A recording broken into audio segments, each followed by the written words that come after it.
kennuu jechuuni jaalala nama sanaaf qaban ibsachuudhaaf waan xiqqoo kennuu jechuudha. Kennuu jechuun jaalala nama sanaaf qaban hammuma danda'ame waa xiqqoo irraa ibsachuuf waanuma harka irra jiran kennuu jechuudha. So akkaataa macaafa qulqulluu keessatti gaa kennuun bakka gurguddaa sadiitti qoodama jedhee dubbadheera. Inni tokkoffaanii kennaa Waaqayyo Abbaa biraa ilma namaaf kenname argina.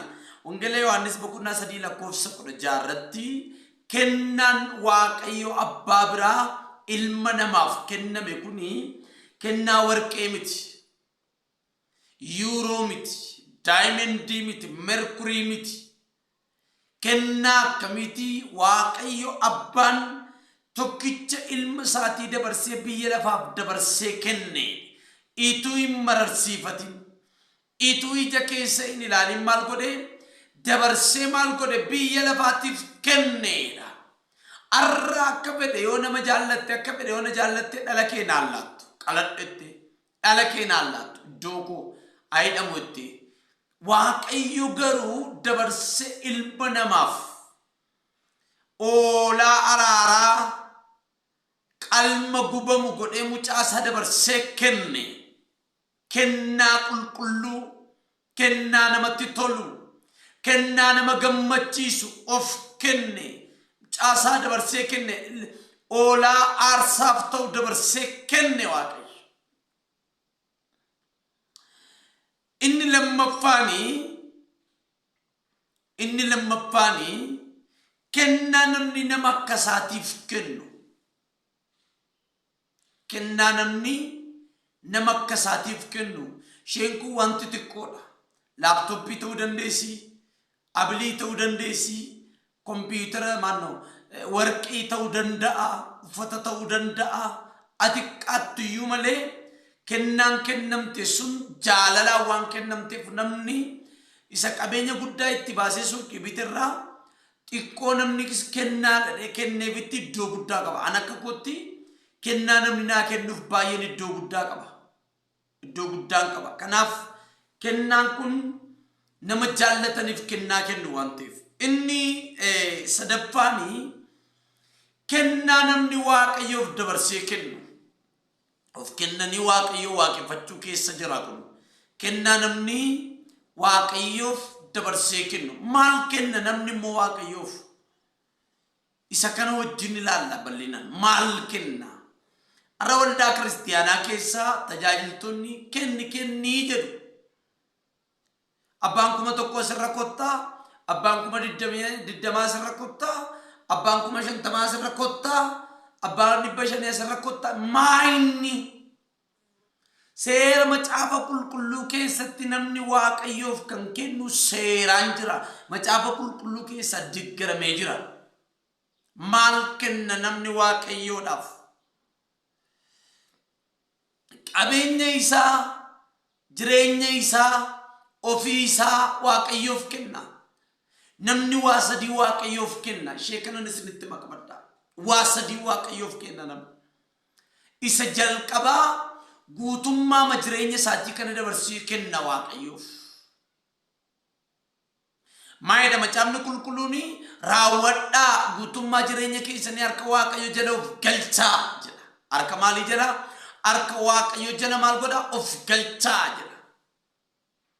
Namicha guutummaa jireenya isaatii harka Waaqayyo jala of hin galchine qabeenyi isaas gatii hin qabu, abaarsa. Inni jalqabaa egaa akkuma nama dubbadhe guutuutti of kennine Waaqayyo waaqeffachuudhaafi takkaaleenyiin kun guutuutti namummaan isaa kun harka Waaqayyo jalatti of kennuu qaba. Inni lammaffaanii yeroo isaa kennuu qaba. Yeroo isaa ambiisiidhaa jenna yeroo baay'ee. Ammuma biizii taate keessaa yeroo kee barbaada Waaqayyo. Yeroo kee hin barbaada. Akkati isa dhaggeeffattu. Akkati isa waaqeffattu. Kaayyoon uumamuu namaa inni guddaan Waaqayyo ilma namaa kan inni uumeef inni guddaanii akka inni qonnaa qotee biddeen nyaatuuf miti. akkanni ijaarsa ijaaree intini ta'u miti. Waaqayyo ilma namaa kan inni uumeef waaqeffannaadhaaf akka inni isa galateeffatuuf uume Waaqayyo. Yeroo tokko tokko kaayyoo uumamneef daganneetu karaa biraa baana nuti. Maaliif akka uumamte sitti muu akka isa galateeffattuuf uumamte. Kanaafidha ka akka isa waaqeffatu ammuma yeroo hin qabne keessa jilbeenfadhu mee gooftaa dhaggeeffadhu.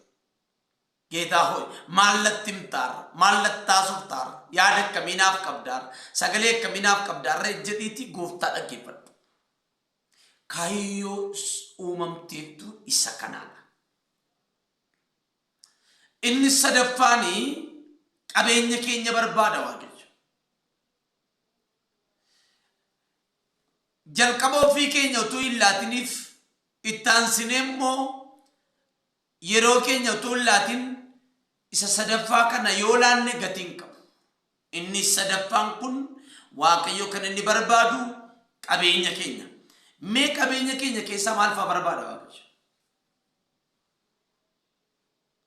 Qabeenya keenya keessaa maal fa'aa barbaada? Ishee kana walii wajjin ilaalla.